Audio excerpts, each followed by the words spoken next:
നമുക്കിന്ന് പുതിയൊരു പാഠം പഠിച്ചാലോ? പാഠത്തിന്റെ പേര് പിറന്നാൾ സമ്മാനം. കൂട്ടുകാർക്കറിയാമോ നിങ്ങളുടെ പിറന്നാൾ എപ്പോഴാണെന്ന്? അറിയുമെങ്കിൽ കമന്റ് ചെയ്യൂ. കൂട്ടുകാരുടെ പിറന്നാളിന് എന്തൊക്കെയാണ് ചെയ്യാറുള്ളത്? അതെ, കേക്ക് വാങ്ങി കട്ട് ചെയ്യാറുണ്ട്, ബലൂണൊക്കെ വാങ്ങി അലങ്കരിക്കാറൊക്കെ ഉണ്ടല്ലേ. ഹാപ്പി ബർത്ത്ഡേ എന്നൊക്കെ എഴുതാറില്ലേ ബലൂണിനെ കൊണ്ട്?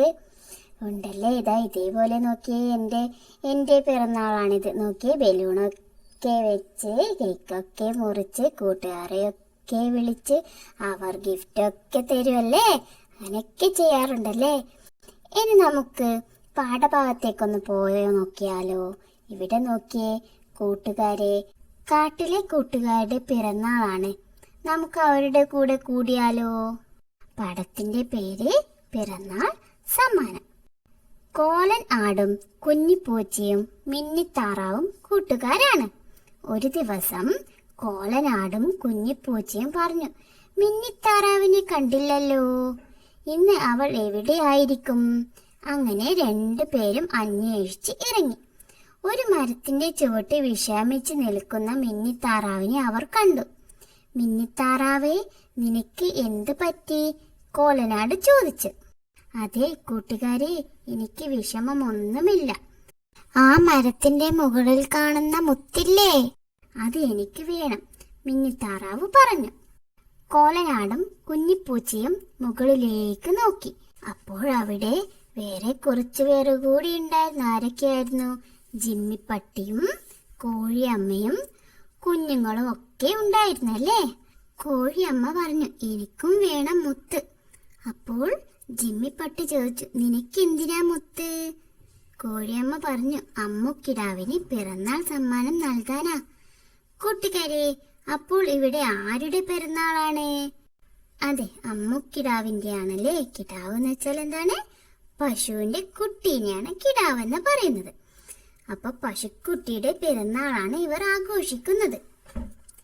മിന്നിത്താറാവിന്റെ വിഷമം മാറ്റാൻ നമ്മുടെ കുഞ്ഞിപ്പൂച്ച മരത്തിൽ കയറാൻ റെഡിയായി. പക്ഷേ ഒരു കാര്യം അവർ ശ്രദ്ധിച്ചില്ല. ആ മരം നാരകമരം ആയിരുന്നു. ആ മരത്തിൽ നിറയെ മുള്ളുകളുള്ള മരമായിരുന്നു.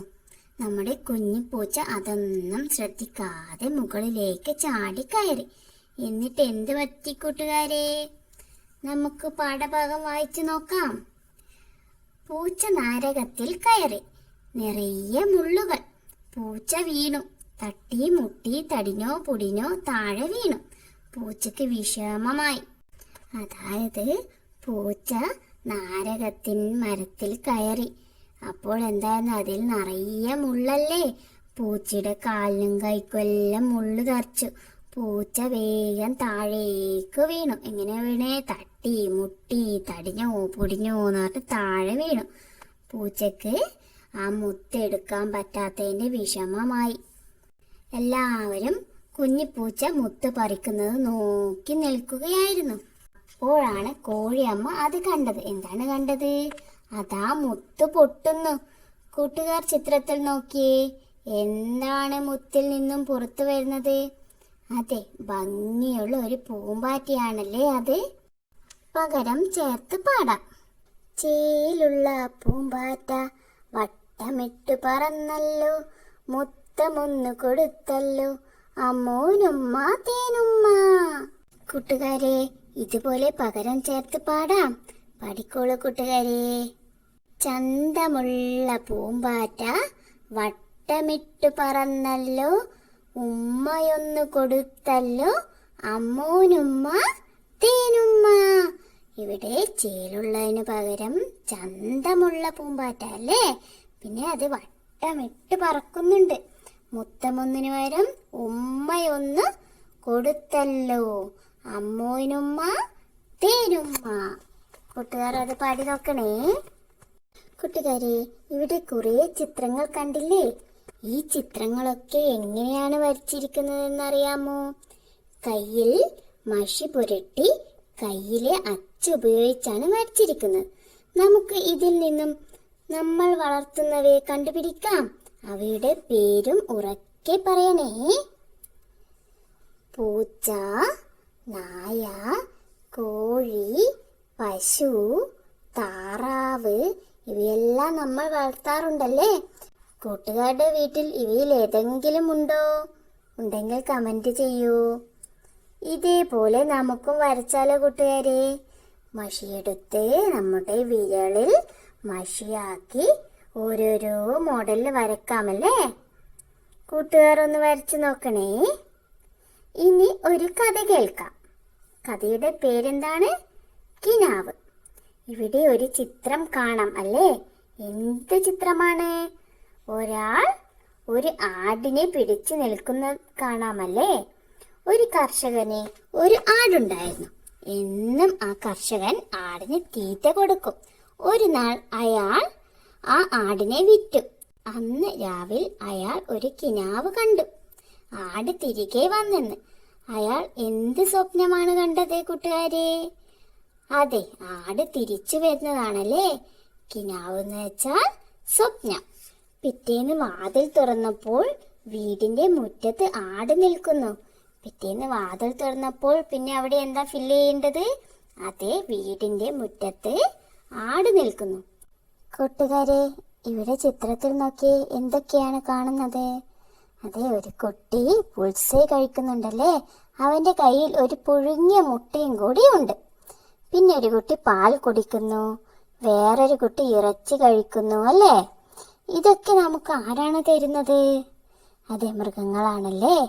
മുട്ടയും ഇറച്ചിയും ഒക്കെ നമുക്ക് കോഴിയും താറാവും നൽകുന്നുണ്ട്. അപ്പോൾ പിന്നെ പാൽ ആരാണ് തരുന്നത്? കൂട്ടുകാരൊക്കെ പറഞ്ഞാട്ടെ. അതെ, പശുവും ആടും നൽകാറുണ്ടല്ലേ പാല്. ഇവിടെ വിട്ടുപോയ ഭാഗത്ത് നമുക്ക് എഴുതി ചേർക്കാം. മുട്ട തരുന്നത് കോഴി, താറാവ്. പാല് പശു, ആട്. ഇറച്ചി കോഴി, താറാവ്. കൂട്ടുകാർ അതവിടെ എഴുതണേ. എന്നിട്ട് ചിത്രത്തിന് നിറം കൊടുത്ത് ഭംഗിയാക്കണേ. നോക്കിക്കൂട്ടുകാരെ, ഇവിടെ അമ്മുക്കുട്ടി എന്താണ് ചെയ്യുന്നത്? അവൾ അവളുടെ കുഞ്ഞൻ മുയലിന്റെ കൂടെ കളിക്കുകയാണല്ലേ? അമ്മു കുഞ്ഞൻ മുയലിനെ തൊട്ട് എന്താണ് പറയുന്നത് കൂട്ടുകാരെ? അതെ, നമുക്ക് പറഞ്ഞു നോക്കാം. ഹായ്, എന്ത് ഭംഗി, എന്ത് മിനുസമാണല്ലേ. ഇതിവിടെ എഴുതി ചേർക്കണേ. ഇനി നമുക്കൊരു കഥ പഠിച്ചാലോ? കഥയുടെ പേര് നമുക്ക് ലാസ്റ്റ് എഴുതാം. കായ് തേടി അവർ നടന്നു. കാട്ടിലൂടെ നടന്നു. ചൊക്കൻ മുന്നിൽ, കാർത്തി പിന്നിൽ. അപ്പോൾ ആരൊക്കെയാണ് കൂട്ടുകാരെ നടന്നത്? അത് ചൊക്കനും കാർത്തിയും. അവർ ഏതിലൂട്ടിയാണ് നീങ്ങുന്നത്? കാട്ടിലൂട്ടിയാണല്ലേ. ചൊക്കൻ ആരാണ്? അതേ, ഒരു നായ്ക്കുട്ടിയാണ്. അവർ കാട്ടിലൂടെ നടക്കുകയാണ്. എന്തിനു വേണ്ടിയാണ് അവർ നടക്കുന്നത്? ഒരു കായ തേടിയാണല്ലേ നടക്കുന്നത്. ചൊക്കനും കാർത്തിയും നടന്നു പോവുകയാണ്. പെട്ടെന്ന് ചൊക്കൻ നിന്നു. ചെവി ഇങ്ങനെ കൂർപ്പിച്ചു. അപ്പോൾ അതാ ഒരു കടുവ. കടുവയെ കണ്ടതും അവർ വീട്ടിലേക്ക് മടങ്ങിപ്പോയല്ലേ. പിറ്റേന്നും ചൊക്കൻ വന്നു. ചൊക്കൻ വിളിച്ചു. കാർത്തി പിന്നാലെ പോയി. അതാ മരച്ചുവട്ടിൽ കുട്ടുറുവൻ കിളി. കാർത്തി കിളിയെ എടുത്തു, വെള്ളവും കൊടുത്തു. കിളി പറന്നുപോയി. അപ്പോൾ ചൊക്കൻ വാലാട്ടിയല്ലേ. അപ്പൊ കിളി അവിടുന്ന് പറയുന്നുണ്ട്. എന്താ പറയുന്നത്? ചൊക്കൻ ആള് കൊള്ളാമല്ലോ എന്ന് അല്ലേ? കൂട്ടുകാർ ഇതിനൊരു ഹെഡിങ് കൊടുക്കണേ. തലക്കെട്ട് എന്താ കൊടുക്കുക? ചൊക്കനും കാർത്തി എന്ന് കൊടുക്കാം അല്ലേ? കൂട്ടുകാർക്ക് ഇഷ്ടമുള്ളത് കൊടുക്കണേ.